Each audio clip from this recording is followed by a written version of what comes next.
Hello everyone, आज के इस क्लास में हम एक्सरसाइज नंबर 3.5 करेंगे जो कि आपके एग्जामिनेशन पॉइंट ऑफ व्यू से काफ़ी ज़्यादा इंपॉर्टेंट है। इसमें आपका क्रॉस मल्टीप्लिकेशन मेथड यूज़ होने वाला है। तो इसने यहाँ पर क्या कहा है फर्स्ट क्वेश्चन में, which of the following pairs of linear equations has unique solution, no solution और इनफाइनाइटली मैनी सॉल्यूशन। देखिए, मैंने आपके तीन प्रकार की लाइन बताई थी। एक तो क्या है, इंटरसेक्टिंग लाइंस। जो लाइंस आपके इंटरसेक्टिंग होती हैं उसमें क्या होता है भाई, यूनिक सॉल्यूशन होता है। कैसा सॉल्यूशन होता है? यूनिक। और अगर लाइंस कैसे हैं, पैरेलल हैं, तो सॉल्यूशन कैसा होता है? तो सॉल्यूशन आपका कैसा हो जाएगा? पैरेलल में नो सॉल्यूशन। और अगर लाइन कैसे हैं, कोइंसिडेंट, तो उस केस में सॉल्यूशन क्या हो जाएगा? Infinitely many solutions. क्या हो जाएगा? Infinitely many solutions. देखिए, अगर लाइंस इंटरसेक्टिंग हैं, यानी कि लाइंस आपस में एक दूसरे को काट रही हैं, तो कितने पॉइंट पर काटेगी? एक पॉइंट पर काटेगी। तो इसीलिए सॉल्यूशन क्या हो जाता है? वहां पर यूनिक हो जाता है। सेकंड, पैरेलल लाइंस आपकी देखिए क्या कभी मीट करती हैं? कभी मीट नहीं करती। तो इसलिए जहां पर मीट करेगी वहां पर सॉल्यूशन आएगा। तो अगर ये मीट नहीं करती तो नो सॉल्यूशन। और अगर लाइंस कोइंसिडेंट है, कोइंसिडेंट यानी कि लाइन के ऊपर लाइन है, तो इस केस में देखो यहां भी ये मिल रही है, हर पॉइंट पर मिल रही है, तो इसलिए हम क्या कह सकते हैं? Infinitely many solution. तो उम्मीद है आपको समझ में आया कि इंटरसेक्टिंग में यूनिक सॉल्यूशन क्यों होता है, पैरेलल में नो सॉल्यूशन क्यों होता है, और कोइंसिडेंट लाइंस में इनफाइनाइटली मैनी सॉल्यूशंस क्यों होता है। अब इसने आगे क्या कहा, in case there is a unique solution find it by using cross multiplication method. अगर यूनिक सॉल्यूशन है तो हमें क्या करना है? क्रॉस मल्टीप्लिकेशन मेथड का यूज करके इन इक्वेशंस को सोल्व करना है। तो देखिए भाई, जो आपका इंटरसेक्टिंग लाइन है कोइंसिडेंट, ये आप रेशो से निकाल सकते हैं, आपने पढ़ लिया था पहले ही। तो फर्स्ट पार्ट में आपके इक्वेशंस क्या क्या हैं ये एक बार देख लीजिए। फर्स्ट पार्ट में एक इक्वेशन है x माइनस 3y माइनस 3। तो यहां से मैं इनको यहां लिख लेता हूं भाई, x minus 3y minus 3 is equal to 0। इतना क्लियर। और सेकेंड इक्वेशन क्या हो जाएगी आपकी? 3x minus 9y minus 2 is equal to 0। ये आपके पास दो इक्वेशन हैं। अगर ये दो इक्वेशन है तो कंपेयर करें। a1 की वैल्यू क्या हो गई? आप कहेंगे सर 1। b1 की वैल्यू क्या हो गई? -3। और c1 की वैल्यू क्या आ गई? ये भी आपकी -3 हो गई। आगे क्या है? a2 की वैल्यू आपकी क्या हो गई? 3। b2 की वैल्यू आपकी क्या हो गई? -9। और c2 की वैल्यू क्या हो गई आपकी? -2। तो a1 b1 c1 और a2 b2 c2 ये आपके पास वैल्यूज आ गई। अब आप चेक कर सकते हैं किस चीज से? रेशो निकालकर। रेशो कैसे निकलती है? a1 bye a2, b1 bye b2 और c1 बाय c2। इतना क्लियर। अब रेशो अगर निकालें, a1 की वैल्यू क्या है? 1, a2 की वैल्यू क्या है? 3, b1 की वैल्यू क्या है? -3 और b2 की वैल्यू क्या है? -9। c1 की वैल्यू है -3 और c2 की वैल्यू क्या है? -2। अब देखिए, इसको काटेंगे तो 1/3, ये कटकर कितना आ गया? 1/3 और ये कटकर कितना आ गया? 3/2। पहले वाले दो इक्वल हैं, लास्ट वाला इक्वल नहीं है। अगर पहले वाले दो इक्वल हो, लास्ट वाला इक्वल ना हो, तो लाइंस कैसी होती हैं? पैरेलल। लाइंस कैसी होती हैं भाई? पैरेलल। और पैरेलल के केस में अभी हमने किया था, क्या होता है? No solution. क्या? No solution. अगर कोई सॉल्यूशन नहीं है तो हमें यहां पर इन इक्वेशंस को सोल्व नहीं करना। हमें इन इक्वेशंस को यहां पर सोल्व नहीं करना है। तो उम्मीद है इतना आपको अच्छे से समझ में आया।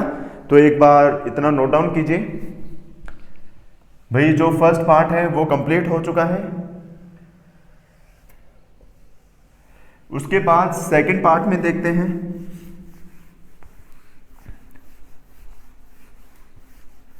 सेकंड पार्ट में इसने क्या कहा भाई? एक इक्वेशन क्या है आपकी? 2x plus y। देखो, ये 5 इधर प्लस का है, इधर आएगा माइनस, तो -5 इज इक्वल टू 0। और दूसरी इक्वेशन क्या है? 3x plus 2y, 3x plus 2y 8 उधर प्लस का है, इधर आएगा क्या हो जाएगा, माइनस हो जाएगा, तो -8 इज इक्वल टू 0। कितना क्लियर।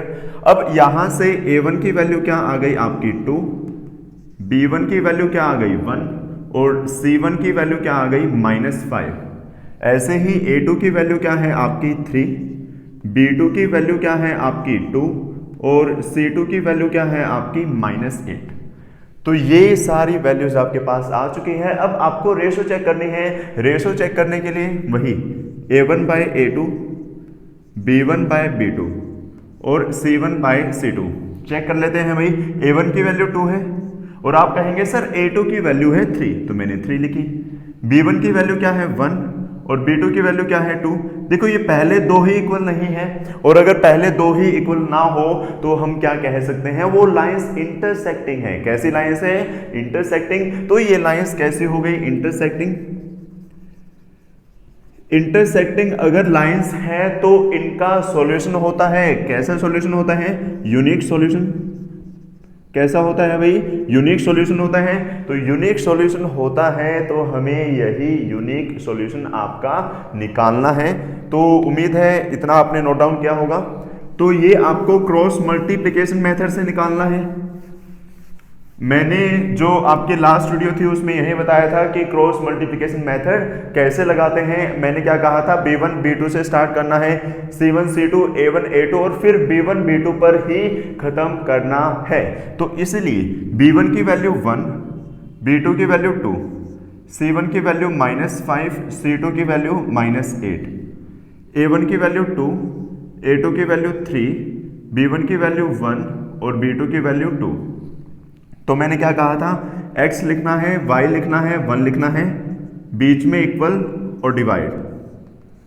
तो क्या होगा, इसके मल्टीप्लाई, 1 को -8 से मल्टीप्लाई करेंगे क्या आएगा, -8, बीच में क्या आएगा माइनस। अब इसकी मल्टीप्लाई, तो 5 2 जा 10, माइनस का 10 तो माइनस माइनस प्लस हो जाएगा। ऐसे ही 5 3 जा 15 प्लस माइनस, माइनस का 15 हो गया माइनस, और 8 2 जा क्या रहेगा 16, तो माइनस माइनस क्या हो जाएगा प्लस का 16। इतना क्लियर भाई। ऐसे ही 2 2 जा 4 माइनस 3 1 जा 3। इतना क्लियर। अब क्या रहेगा, x 10 - 8 2, y 16 - 15 1 और ये 4 - 3। इतना। अब या तो ये इसके इक्वल है या ये इसके इक्वल है, दोनों ही इक्वल है। तो मैं क्या कह सकता हूं कि x/2 किसके इक्वल है, आप कहेंगे सर 1 के इक्वल है। तो यहां से x की वैल्यू क्या आ गई आपकी 2 आ गई, और ऐसे ही y/1 भी 1 के इक्वल है, तो y/1 के इक्वल है तो 1 वैल्यू आ गई y की। तो हमें x और y की वैल्यूज ही निकालनी थी जो आपकी आ चुकी हैं। तो एक बार इतना नोट डाउन कर लीजिए। उसके बाद थर्ड पार्ट में देखते हैं भाई। थर्ड पार्ट में क्या है,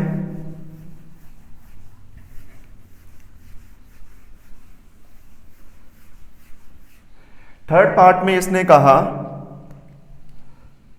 एक इक्वेशन है आपकी क्या, 3x - 5y is equal to 20 है।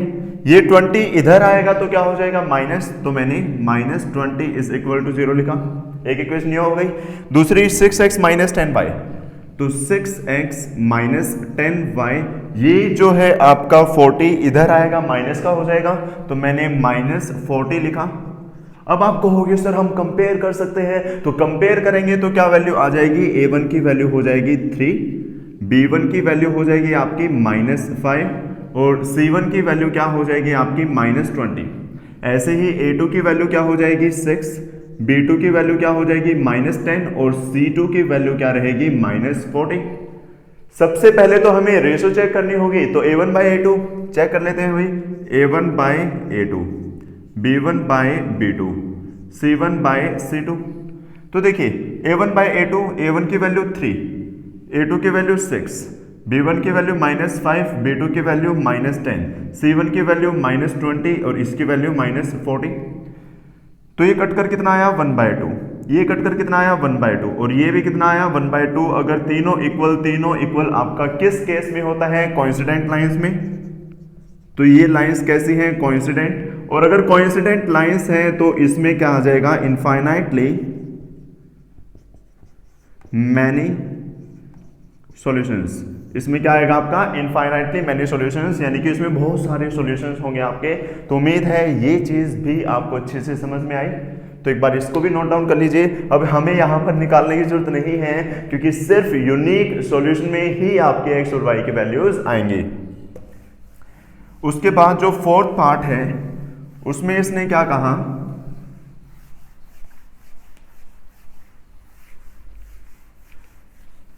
भाई फोर्थ पार्ट में इसने कहा एक इक्वेशन क्या है, x minus 3y, x minus 3y minus 7 is equal to 0, और दूसरा क्या है 3x माइनस 3y, उसके बाद माइनस 15 इज इक्वल टू 0। तो यहां से a1 की वैल्यू 1, b1 की वैल्यू माइनस 3 और c1 की वैल्यू माइनस 7, ऐसे ही a2 की वैल्यू 3, b2 की वैल्यू माइनस 3 और c2 की वैल्यू माइनस 15। अब आप यहां पर रेशो चेक करेंगे, a1 bye a2, b1 bye b2, c1 bye c2। अब a1 की वैल्यू 1, a2 की वैल्यू 3, b1 की वैल्यू माइनस 3, b2 की वैल्यू क्या है आपकी माइनस 3, c1 की वैल्यू माइनस 7 और माइनस 15। देखो यही आपस में इक्वल नहीं है। अगर यही इक्वल नहीं है तो लाइंस कैसी है, इंटरसेक्टिंग। कैसी लाइंस है भाई, इंटरसेक्टिंग। और अगर इंटरसेक्टिंग लाइंस है आपकी तो आपका क्या रहेगा, यूनिक सॉल्यूशन रहेगा। और अगर यूनिक सॉल्यूशन है तो हमें यहाँ पर सॉल्यूशन निकालना भी होगा। तो ये उम्मीद है आपने लिखा। अब उसके बाद देखिए ये हमें किस मेथड से सोल्व करना है। आप कहेंगे सर क्रॉस मल्टीप्लिकेशन मेथड से। तो क्रॉस मल्टीप्लिकेशन मेथड से देखिए क्या कहा था मैंने, b1 b2, तो b1 की वैल्यू माइनस 3, b2 की वैल्यू क्या रहेगी आपकी माइनस 3, c1 की वैल्यू माइनस 7, c2 की वैल्यू माइनस 15, a1 की वैल्यू 1, a2 की वैल्यू 3 और माइनस 3 माइनस 3। अब क्या आएगा आपका x y 1। इतना क्लियर भाई। अब उसके बाद इन दोनों की मल्टीप्लाई, 15 3 जा 45 माइनस 7 3 जा 21, तो क्या आ गया 21। इन दोनों की मल्टीप्लाई 7 3 जा माइनस 21 माइनस, इन दोनों की मल्टीप्लाई क्या रहेगा माइनस 15, तो माइनस माइनस प्लस का 15 हो गया। ऐसे ही इसका क्या रहेगा माइनस का 3 माइनस इसका क्या रहेगा माइनस 9, तो क्या हो जाएगा प्लस का 9। इतना क्लियर।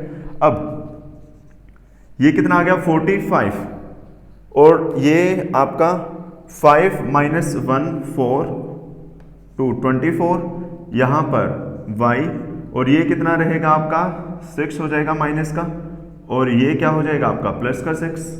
अब ये इसके इक्वल और ये भी इसके इक्वल, तो एक बार x बाई 24 को अगर 1 बाई 6 के इक्वल रखें तो ये उधर जाएगा, तो x किसके इक्वल आ गया 24 बाई 6 यानी कि 4, तो x की वैल्यू तो आपकी आ गई 4। ऐसे ही अगर इसको इक्वल रखते हैं y by minus 6 is equal to 1 by 6, इसको उधर लेकर जाएंगे तो y किसके इक्वल आ गया माइनस 6 बाई 6 यानी कि माइनस 1, तो y की वैल्यू क्या रही आपकी माइनस 1 और x की वैल्यू क्या रही 4। तो एक बार इतना नोट डाउन कीजिए, उसके बाद आगे बढ़ते हैं। सेकेंड क्वेश्चन के फर्स्ट पार्ट में इसने क्या कहा, for which values of a and b does the following pair of linear equations have infinite number of solutions, कि इनमें इनफाइनाइट नंबर ऑफ सॉल्यूशन हो। इनफाइनाइट नंबर ऑफ सॉल्यूशन आपका किस लाइन में होता था, कोइंसिडेंट लाइन में, जिसमें आपकी तीनों रेशो इक्वल रहती हैं, इतना आपको पता है। अब देखिए भाई इस इक्वेशन को मैं कैसे रिराइट कर सकता हूं, 2x plus 3y as it is. ये 7 इधर प्लस का है, इधर आएगा आप कहेंगे सर माइनस हो जाएगा। ऐसे ही यहां पर क्या है a minus B X plus a plus B Y, ये इधर है, इधर आएगा तो साइन चेंज हो जाएंगे, तो 3a क्या होगा माइनस का, b कैसा हो जाएगा माइनस का, और 2 कैसा हो जाएगा प्लस का। तो ये सारी वैल्यूज आ गई। तो अगर कंपेयर करें जनरल इक्वेशन से तो a1 की वैल्यू क्या है आप कहेंगे सर 2, b1 की वैल्यू क्या है 3 और c1 की वैल्यू क्या है माइनस 7। ऐसे ही a2 की वैल्यू क्या है, a माइनस बी, b2 की वैल्यू क्या है, a प्लस बी, और c2 की वैल्यू क्या है, -3a माइनस बी प्लस 2। इतना क्लियर भाई। अब अगर ये कैसे हैं, इनफाइनाइट नंबर ऑफ सॉल्यूशंस हैं, तो हम कह सकते हैं कोइंसिडेंट लाइन जिसमें रेशो इक्वल रहते हैं, यानी कि a1 बाय a2 आपका इक्वल होगा b1 बाय b2 के, इक्वल होगा c1 बाय c2 के।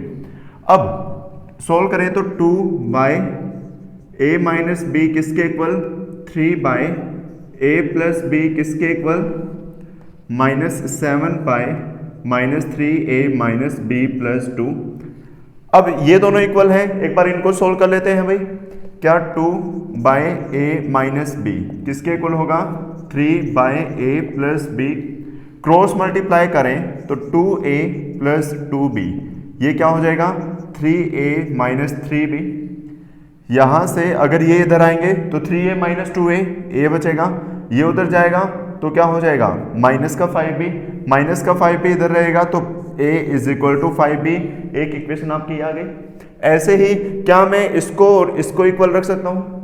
अगर इसको और इसको इक्वल रखेंगे तो हम क्या कह सकते हैं, 3 by a plus B is equal to -7 by -3a minus B plus 2। Cross multiply करेंगे तो 3 3 जा -9a, ये क्या हो जाएगा, -3b, ये क्या हो जाएगा 6। ऐसे ही ये क्या हो जाएगा 7a प्लस 7b।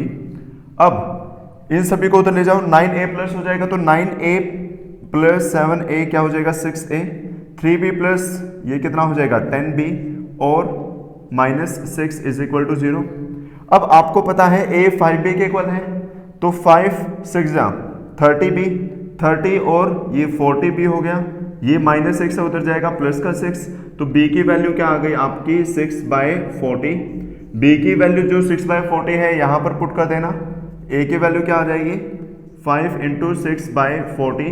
अब ये कितने पर गया 8 पर, ये कितने पर 3 बाय 4, तो इसकी वैल्यू क्या आ गई 3 बाय 4, और b की वैल्यू क्या रही आपकी 6 बाय 40। तो एक बार इतना नोट डाउन कीजिए।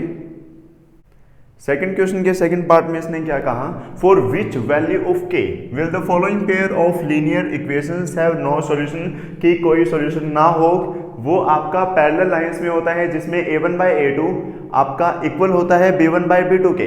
तो यहां पर बस आपको क्या करना है, a1 की वैल्यू देखनी है, आप कहेंगे सर 3 है, b1 की वैल्यू क्या है, आप कहेंगे सर 1 है, ऐसे ही a2 की वैल्यू क्या होगी, आप कहेंगे कि सर 2k माइनस 1, और b2 की वैल्यू क्या रहेगी k माइनस 1।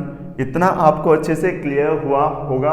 अब यहाँ पर पैरेलल लाइंस में a1 बाय a2 किसके इक्वल रहता है, b1 बाय b2 के। a1 की वैल्यू क्या है 3 बाय a2, a2 की वैल्यू क्या है 2k माइनस 1, ऐसे ही b1 की वैल्यू क्या है 1, और b2 की वैल्यू क्या है k माइनस 1। अब क्रॉस मल्टीप्लाई किया जाए तो क्या आ जाएगा 3k, और ये क्या हो जाएगा -3, ऐसे ये क्या आ जाएगा 2k माइनस 1, ये 2k इधर आएगा तो माइनस का हो जाएगा, और 3 उधर जाएगा तो प्लस का हो जाएगा, तो क्या आ गया k इज इक्वल टू 2। तो k की वैल्यू क्या रहेगी 2 रहेगी। तो ये भी आपको अच्छे से समझ में आया, तो नोट डाउन कर लीजिए एक बार। थर्ड क्वेश्चन में इसने क्या कहा, solve the following pair of linear equations by the substitution and cross multiplication method. In equation को हमें दो तरीके से सोल्व करना है, पहला आपका क्या सब्स्टिट्यूशन मेथड, और दूसरा क्या आपका क्रॉस मल्टीप्लिकेशन मेथड। तो आप आसानी से कर सकते हैं, दोनों मेथड्स आपको आते हैं। तो फर्स्ट मेथड हम सब्स्टिट्यूशन करें तो ये इक्वेशन फर्स्ट मान ली मैंने, और ये इक्वेशन सेकेंड। अब यहां से अगर मैं किसकी वैल्यू निकालता हूं x की, तो x की वैल्यू क्या आ जाएगी 3x is equal to 4 minus 2y। x की वैल्यू क्या आ गई 4 माइनस 2y, ये 3 मल्टीप्लाई इधर आएगा डिवाइड में। अब जो x की ये वैल्यू आपकी आई है, इस वैल्यू को आप इक्वेशन नंबर 1 में पुट कर सकते हैं, तो क्या आ जाएगा देखो 8 एज इट इज। x की वैल्यू क्या आई है, x की वैल्यू आई है 4 माइनस 2y बाय में 3, ऐसे ही 5y आपका एज इट इज और इज इक्वल टू 9। अब यहां पर इसको अंदर मल्टीप्लाई करोगे क्या आ जाएगा 16 माइनस 8 4 अरे 32 लिख लो भाई, यहां पर मैंने 32 लिखा, हाँ 8 2 जा 16y। एलसीएम लेंगे तो भाई एलसीएम इसके नीचे कुछ नहीं तो 1 लिख सकते हैं। एलसीएम क्या आ जाएगा 3 को 3 से डिवाइड करेंगे 1, तो 1 से मल्टीप्लाई करेंगे कोई फर्क नहीं पड़ेगा। ऐसे ही यहां पर 3 को 1 से डिवाइड करेंगे क्या आएगा 3, और 3 को अगर मल्टीप्लाई किया जाए तो 3 5 से क्या रहेगा 15y इज इक्वल टू 9। तो क्या रहेगा आपका, ये 3 उधर चला जाएगा तो 32 माइनस 16y प्लस 15y कितना रहेगा माइनस का y, ये उधर जाएगा तो 27, y उधर गया प्लस का हो जाएगा, 27 इधर आएगा तो माइनस हो जाएगा। अगर 27 माइनस करेंगे तो किसके इक्वल 5 के इक्वल, तो y की वैल्यू आपकी क्या रहेगी 5, y की वैल्यू क्या आ गई 5। और अगर यहां पुट करें तो 4 माइनस 5 तो जा 10/3, 4 माइनस 10 क्या रहेगा -6, और -6/3 क्या रहेगा आपका -2, क्या रहेगा भाई -2।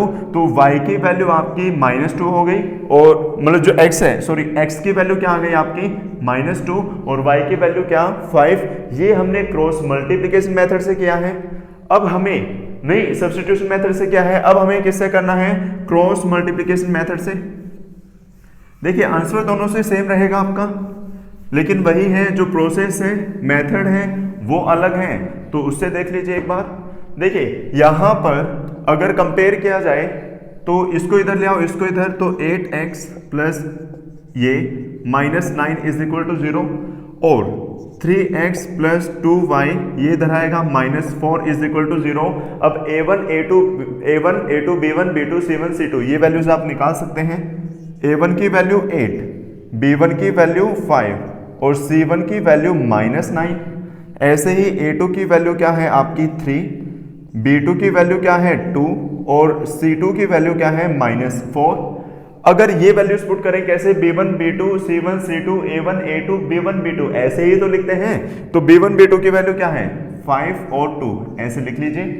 सॉरी डिवाइड नहीं लिखना भैया आपको, ये नहीं लिखना, क्या आ जाएगा 5 और 2, और क्या आएगा -9 -4, और क्या आएगा 8 और 3, और क्या आएगा आपका 5 और 2।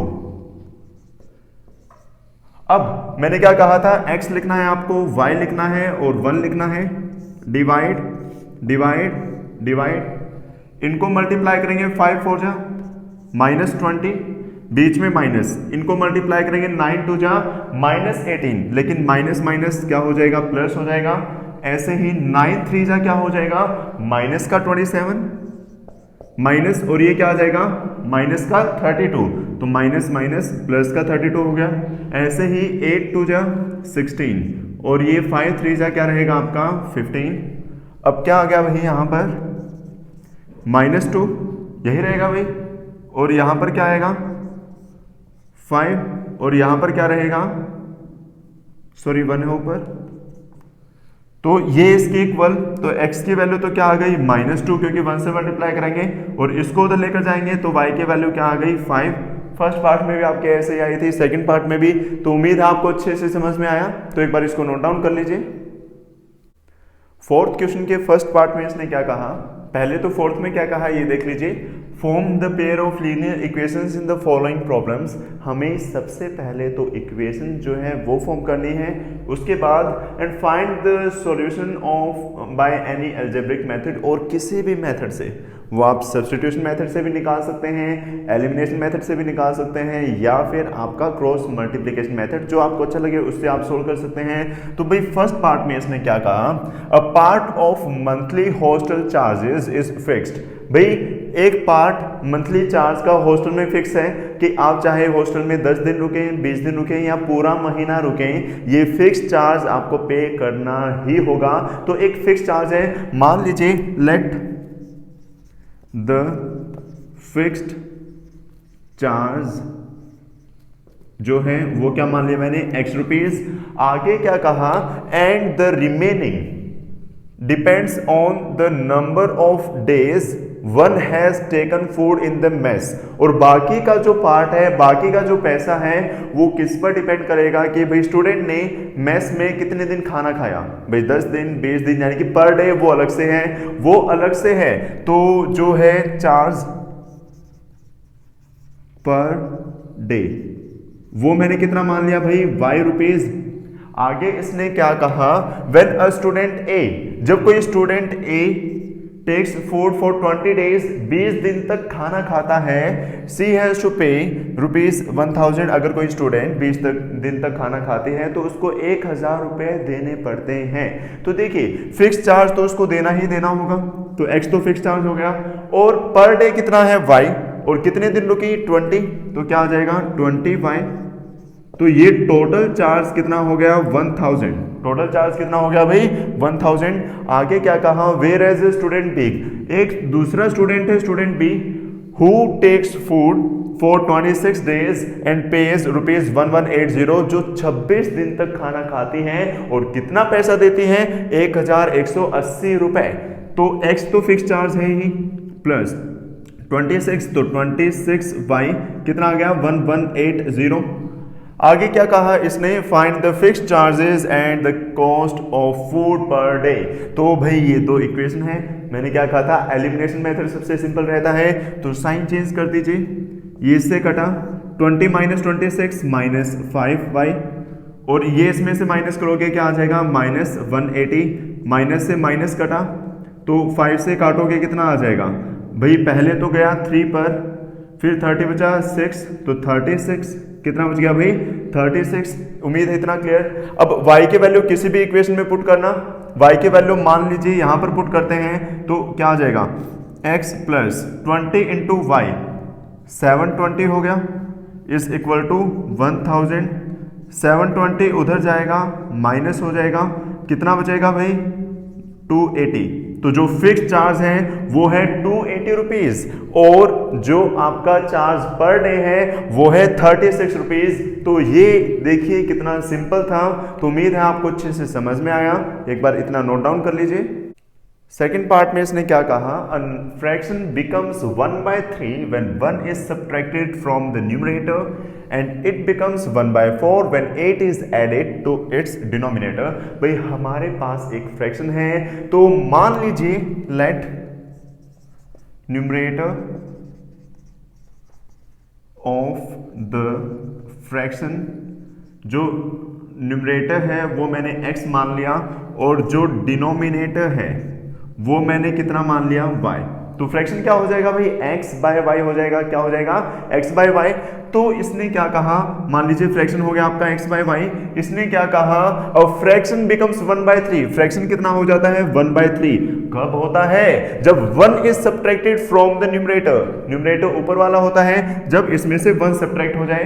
तो एक इक्वेशन आपके यहां से आ सकते हैं, क्रॉस मल्टीप्लाई करेंगे तो 3x - 3, ये y उधर जाएगा, तो y इधर आएगा, -3 उधर जाएगा, प्लस एक इक्वेशन ये हो गई। दूसरा क्या, जब इसने क्या कहा, इट बिकम्स 1/4, जो फ्रैक्शन है 1/4 हो जाता है, कब, जब 8 is added to its denominator, जब डिनोमिनेटर में 8 ऐड किया जाए। क्रॉस मल्टीप्लाई कर लो भाई, 4x और ये y + 8, ये इधर आएगा, तो जो 4x है आपका, ये y इधर होगा माइनस, इज इक्वल टू 8। एक इक्वेशन आपकी ये हो गई। दोनों इक्वेशन को सोल्व कर लेते हैं। एक क्या है आपकी 4x - y is equal to 8, और दूसरी क्या है, दूसरी है 3x - y is equal to 3। तो 3x - y is equal to 3। Sign change करेंगे, नेगेटिव, ये पॉजिटिव, ये नेगेटिव, कटा 4x - 3x, आप कहेंगे सर 1x रहेगा, तो x लिख दिया मैंने। 8 - 3 5, x की वैल्यू 5 आ गई। x की वैल्यू किसी भी इक्वेशन में पुट कर लो भाई, मान लो अगर यहां पुट करते हैं तो 5 4 जा 20 minus y is equal to 8, y उधर जाएगा, ये इधर आएगा, तो कितना हो जाएगा 12। तो y की वैल्यू क्या आ गई आपके 12। तो फ्रैक्शन क्या था x/y, तो क्या आ जाएगा 5/12। फ्रैक्शन क्या रहेगा भाई आपका 5/12। तो उम्मीद है आपको अच्छे से समझ में आया, तो एक बार इतना नोट डाउन कर लीजिए। थर्ड पार्ट में इसने क्या कहा, Yash scored 40 marks in a test भाई यश नाम का एक लड़का है जिसके 40 नंबर आते हैं, getting 3 marks for each right answer, her right answer के उसको 3 नंबर मिलते हैं, और losing 1 mark for each wrong answer, और रॉन्ग आंसर के उसको 1 नंबर मिलता है। तो देखिए मान लीजिए let the number of right questions, कि उसने जो क्वेश्चंस अटेम्प्ट किए उनमें राइट कितने थे, मैंने मान लिया x थे, और रॉन्ग मैंने कितने मान लिए, रॉन्ग क्वेश्चन मैंने मान लिए यहां पर y। अब इसने क्या कहा कि 3 नंबर ठीक होने पर मिलते हैं, तो x ठीक है, तो टोटल नंबर कितने हो गए 3x, और एक नंबर कटता है तो y कैसा आ जाएगा माइनस का, और टोटल नंबर कितने मिले 40। एक इक्वेशन आपकी ये। आगे इसने क्या कहा, आगे इसने कहा कि हैड 4 मार्क्स बीन अवॉर्डेड, अगर 4 नंबर मिले होते हर करेक्ट आंसर के लिए, and 2 marks been deducted for each incorrect, और हर इनकरेक्ट के लिए 2 नंबर कटे होते, then Yash would have scored 50 marks, तो यश के 50 नंबर आ जाते। तो अब यहां पर इसने क्या कहा कि 4 नंबर अगर मिले होते, x ठीक है तो 4x, और 2 नंबर कटे होते तो 2y, किसके इक्वल आ जाएगा आपका, ये है 40 या कितना यहां पर, हाँ 50। तो देखिए इसमें सभी किससे डिवाइड हो रहे हैं 2 से, तो क्या आ जाएगा 2x minus Y is equal to 25। मैंने सभी को 2 से डिवाइड किया, भाई छोटी से छोटी इक्वेशन रहेगी तो आपकी कैलकुलेशन बिल्कुल सिंपल रहेगी, इसलिए मैंने डिवाइड किया। क्लियर है। अब ये दोनों इक्वेशन हमें सोल्व करनी है। एक क्या है 3x minus Y is equal to 40, और एक क्या है 2x minus Y is equal to 25। Sign change करें, ये माइनस ये प्लस ये माइनस, इससे कटा 3x माइनस 2x, x रहेगा 40 माइनस 25 15, तो x यानी कि 15 क्वेश्चन ठीक थे, और x की वैल्यू कहीं पर भी पुट कर लो, यहां पर अगर पुट करें तो 15 to 30 minus Y is equal to 25 इधर आएगा माइनस 30 माइनस 25 5 रहेगा, y माइनस का उधर जाएगा प्लस का, यानी कि सही आंसर 15 थे और गलत आंसर कितने थे 5। तो ये भी आपको समझ में आया, तो इसको भी एक बार नोट डाउन कर लीजिए भाई।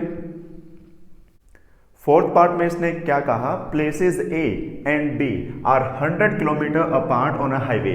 भाई मान लीजिए 2 प्लेस है, भाई एक प्लेस A है और एक प्लेस B है, दोनों एक दूसरे से कितना दूर हैं 100 किलोमीटर, दोनों एक दूसरे से कितना दूर हैं 100 किलोमीटर दूर हैं। आगे इसने क्या कहा, 1 कार स्टार्ट्स फ्रॉम A, एक कार जो है मान लीजिए यहां पर ये एक कार है, अब एक कार तो A से स्टार्ट होती है, एंड अनदर फ्रॉम B, और दूसरी कार B से स्टार्ट होती है। तो एक कार मैंने यहां पर बना दी भाई, कार बहुत अच्छे भाई डायग्राम पर मत जाना, ठीक है।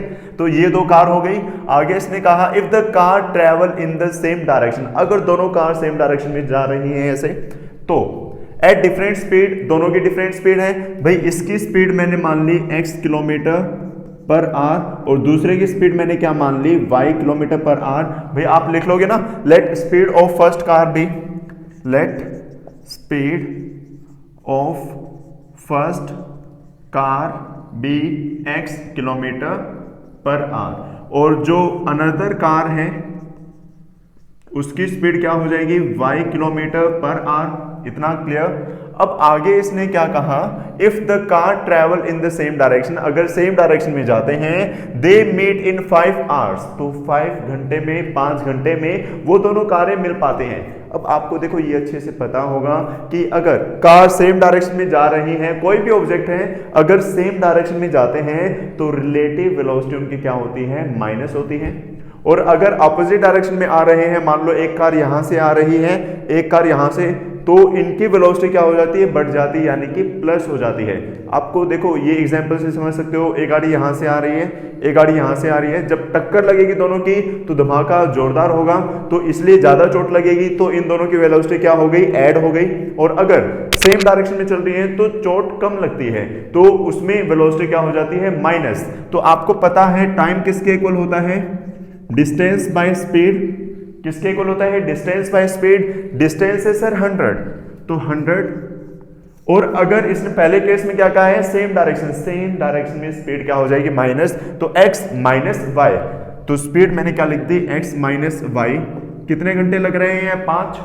देखो इससे इसको काटोगे कितना आ गया, 20, तो 20, ये उधर जाएगा x माइनस वाई, तो x माइनस वाई किसके इक्वल आ गया, 20। एक इक्वेशन आपकी ये फॉर्म हो गई। आगे इसने क्या कहा, if they travel towards each other, अगर एक दूसरे की तरफ आते हैं, दे मीट इन 1 आवर, तो 1 घंटे में वो मिल जाते हैं, तो डिस्टेंस तो सेम है। मैंने क्या कहा था, अगर डायरेक्शन यू है तो आपकी स्पीड यानी कि वेलोसिटी ऐड हो जाएगी, तो कितने घंटे लगते हैं, 1, ये उधर जाएगा, तो x प्लस वाई किसके इक्वल आ गया, 100। तो हमें क्या बताना है, what are the speeds of 2 cars, दोनों कारों की स्पीड हमें यहां पर बतानी, तो दोनों इक्वेशन को सोल्व कर देंगे। तो एक है आपके क्या, x plus Y is equal to 100, और दूसरी क्या है, x minus Y is equal to 20, तो x minus Y is equal to 20, ये तो सिंपली ऐड कर सकते हैं, y से y कटा, x प्लस x 2x, और ये कितना आ गया, 120, x की वैल्यू क्या आ गई यहां से 60, अगर x की वैल्यू 60 यहां पुट करोगे तो y की वैल्यू क्या आ जाएगी आपकी, 100 माइनस 60 यानी कि 40, यानी कि इसकी स्पीड क्या थी, 60 किलोमीटर पर आवर, और इसकी स्पीड क्या थी, 40 किलोमीटर पर आवर। तो उम्मीद है आपको अच्छे से समझ में आया, तो एक बार नोट डाउन कर लीजिए भाई। लास्ट पार्ट में इसने क्या कहा, the area of a rectangle gate reduced by 9 square units, कि जो एरिया है वो 9 स्क्वायर यूनिट कम हो जाता है if its length is reduced by 5 unit, अगर लेंथ 5 यूनिट से कम हो जाए और ब्रेथ कितनी हो जाए, 3 इंक्रीज हो जाए। अब आपको पता होगा क्या, लेट लेंथ, मान लिया हमने late length of the rectangle is x unit मान लिया भाई, तो इसकी जो ब्रेथ है वो कितनी हो जाएगी, y यूनिट। अब एरिया किसके इक्वल होता है, लेंथ इंटू ब्रेथ, तो x into Y, x y के इक्वल हो गया।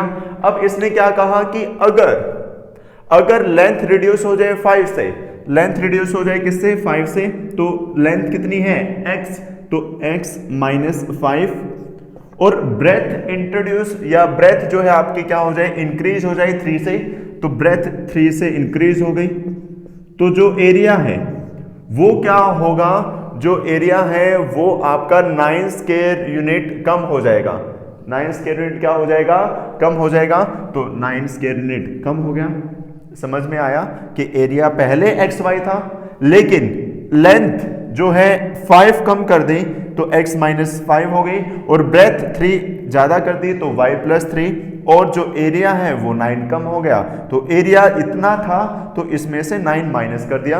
अब इन दोनों को सोल्व करेंगे, x into Y, X Y, x into 3x minus 5 into Y, minus का 5y आ जाएगा भाई, और ये क्या आ जाएगा, 5 into 3 15, X Y minus 9, X Y से एक्स वाई कटा, तो 3x माइनस 5y, ये उधर जाएगा तो माइनस का 9, और ये उधर जाएगा 15, माइनस का 15, माइनस 15 माइनस 9 कितना हो गया, माइनस का 24। एक इक्वेशन आपकी यहां से बन गई, दूसरी कहां से बनेगी भाई एरिया अगेन हम यही मान लेंगे, एरिया जो है एक्स वाई, इसने क्या कहा, if we increase the length by 3 unit, अगर लेंथ को 3 यूनिट से इंक्रीज कर दिया जाए तो x थी लेंथ कितनी हो जाएगी, x plus 3, and breadth by 2 unit, और ब्रेथ को भी इंक्रीज कर दिया कितनी यूनिट से, y थी भाई 2 यूनिट से इंक्रीज कर दिया, तो एरिया इंक्रीज हो गया 67 स्क्वायर यूनिट से, तो एरिया पहले एक्स वाई था इंक्रीज होकर प्लस में 67 हो गया। अब मल्टीप्लाई करेंगे x into Y, X Y, x into 2x, y into 3y, और 3 into 2 6 is equal to X Y plus 27, X Y से एक्स वाई कटेगा तो 2x प्लस 3y, 67 6 उधर जाएगा क्या हो जाएगा माइनस, 2 इक्वेशन हो गई भाई। अब आप लोगों का ये काम है, ये दोनों इक्वेशन आपको सोल्व करनी है और मुझे कमेंट करके यहाँ पर आंसर बताना है कि इस पार्ट का आंसर क्या रहेगा।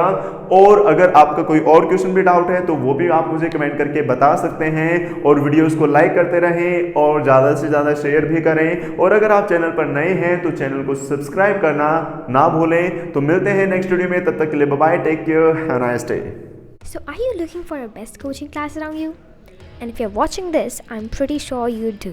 So, presenting you the Ignite Education Center, which provides you offline classes even in the lockdown. And not gonna mention without compromising the COVID-19 protocols for yours and our safety.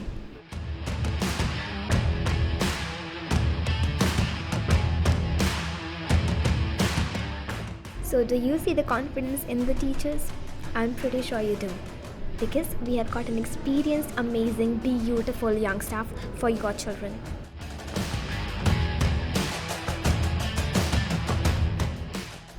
And what's the best part? Each student is given proper personal attention and interaction during the class. How? Because we have limited number of students in each batch.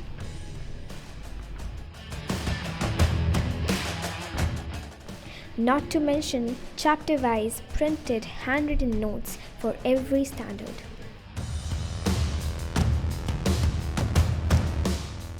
Not just that, but a library with loads of books of every genre.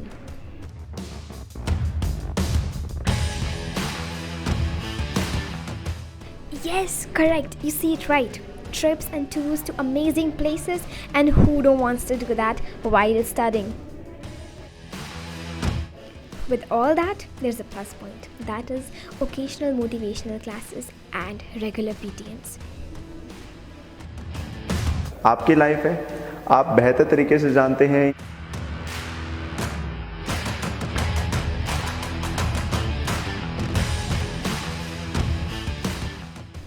Did I happen to mention the online classes that we have?